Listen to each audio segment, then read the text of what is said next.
E você, como é que você equilibra a vida pessoal e a vida profissional? Como é que você faz isso? Acho que a primeira coisa... A gente bebe, né? Não, quer dizer... Não é a primeira coisa que eu ia falar, mas é a segunda. Acho que a primeira coisa é assim, eu tô com 45 anos e eu vinha numa tocada dessas que a gente fala assim, pé embaixo... Ayrton Lorena. Sim. Né? Tem ali o período de risco maior entre os 40 e poucos anos. É verdade. E aí primeira coisa, eu me conscientizei que, assim, eu não quero ser o cara mais rico do cemitério. Aqui tem um cara que deixou que fez Matarazzo. Então eu buscar uma forma de tentar diminuir um pouco a velocidade e a pegada para poder encaixar as coisas. E a segunda coisa eu num determinado momento olhei para trás e falei, puxa, eu tenho 3 filhos. Tenho o mais velho que está com 19 anos, tem um de 14 e um de 5 anos.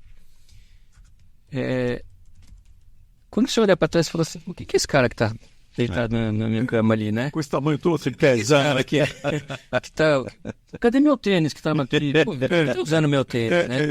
Aí você fala, caramba, eu deixei algumas coisas para trás, né? Então essa é a primeira coisa que eu acho que todo mundo tem que fazer essa reflexão, porque pode ser que o resultado seja até trabalhar mais, pode ser que seja trabalhar menos, não importa, cada um tem a sua equação, mas ela tem que ser pensada.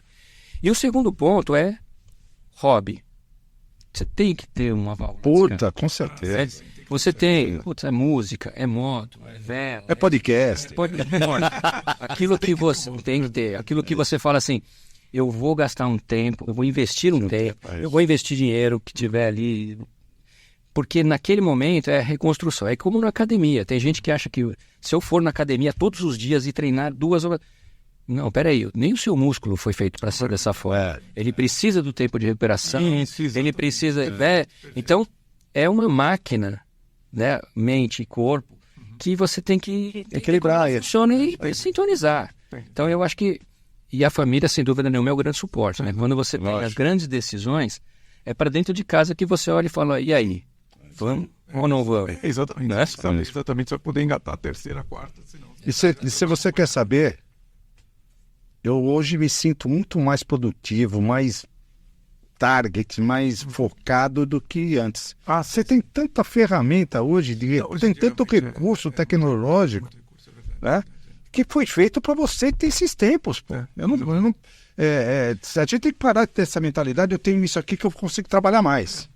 É interessante, porque desde até porque eu trabalhava em TI, o discurso é o mesmo, quer dizer, olha, tem essa tecnologia para você trabalhar menos, mas eu nunca vejo a pessoa trabalhando menos, sempre está trabalhando mais. Então, só que agora ele está trabalhando mais com celular, com inteligência artificial, com não sei o que e tal. Falou, gente, você vai trabalhar menos se você usar a inteligência. Eu não quero ser santo, mas... O próprio home office, ele tem um quê de ilusão, né? Claro. Porque aquela história assim, eu vou emendando reuniões e no intervalo dessas reuniões, quando eu estava no escritório, que eu podia interagir, tomar um café, conversar, eu fico com aquela sensação de ociosidade. Então você já vai, e sem contar que é o seguinte, só porque eu estou online, eu não tenho que percorrer de uma sala para outra, não significa que eu possa emendar uma reunião na outra. O meu cérebro precisa oxigenar, eu preciso me preparar para aquela reunião. Então, tem um pouco de ilusão, né? E assim, de novo, o corpo é uma máquina que também tem os seus limites. Exatamente. Um torno de um carro, como o outro, né? E assim, como todo carro que precisa de um ajuste, precisa parar, precisa fazer a manutenção, o corpo é a mesma coisa. Você precisa ter um tempo ali de ajuste, de manutenção. Se você não faz o check-up, se você não vê como é que está, realmente vai quebrando. Exato. E eu tenho uma pergunta importante aqui para vocês, em termos de compartilhar as experiências, que é que conselho vocês dariam para empreendedores que estão construindo a sua equipe de vendas? Cara, boa pergunta, viu? Eu acho que a primeira... Se eu pudesse sugerir, contrate um cara bom de vendas. Primeira coisa. Contrate um gestor. Contrate aquilo que você... Aquela máxima, né? Eu sou péssimo financeiro. Eu sou um péssimo financeiro. Eu não aguento olhar para números. Os caras falam o DRE, o fluxo do caixa. Eu não tenho a menor paciência para isso. Cara, eu botei na mão de gente que sabe. Entendi. Então vendas. Agora... Eu acho que vendas tem que ser isso aí também. Se você é um cara que não se sente bem em vendas, e é normal, ninguém sabe tudo, nenhum empreendedor sabe tudo, né? entrega isso para um cara que saiba. É verdade. É muito comum, a gente vê empresas surgindo oriundas do mundo técnico. Então, existe muita experiência daquela oferta, daquele serviço, daquele produto. E a gente ouve muitas frases. Olha, eu tenho uma ideia genial, eu tenho um produto revolucionário que resolve muitos problemas, mas eu não sei vender. É isso. Eu não sei vender. É exatamente isso. Então, não se sinta constrangido por isso. Né? Busque ajuda profissional de alguém que vai, e principalmente que vai fazer com que essa iniciativa de vendas esteja totalmente alinhada com a sua estratégia. Né? Que é muito comum você ver o descolamento. E quando o vendedor, muitas vezes, ele sente que há um descolamento do trabalho que ele faz com a estratégia da empresa, aí ele desmotiva.